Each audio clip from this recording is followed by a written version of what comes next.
I drew this diagram for number 31 to get a better image of what this question is trying to tell us.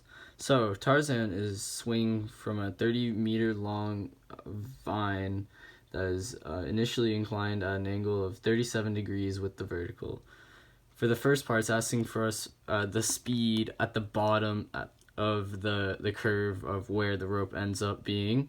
And in order to find the speed, we need to find the height it dips down. So in order to get the height, this 30-meter rope is going to swing all the way down to the bottom. But we don't know that little gap between there. But what we do know that this creates a triangle with a distance of 30.0 cosine 37. We can get the difference of these two to get the remaining height, because down here it is 30 meters long. From here all the way up to the top it's 30 meters.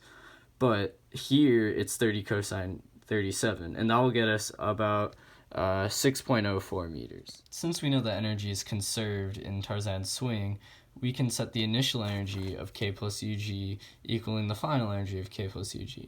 There is no kinetic energy since he is at rest, so that will be negligible and zero. And when he's at the bottom of his swing, his height is zero, so gravity is also negligible. So we can plug in the formulas for UG being mgh and for kinetic energy being 1/2 mv squared to solve for the velocity or the speed at which Tarzan approaches the bottom of the swing, which will be the square root of 2 times 9.8 meters per second squared times 30 meters minus 30 cosine 37, which is about 10.9 meters per second. Part B mentions that Tarzan now pushes off at 4 meters per second.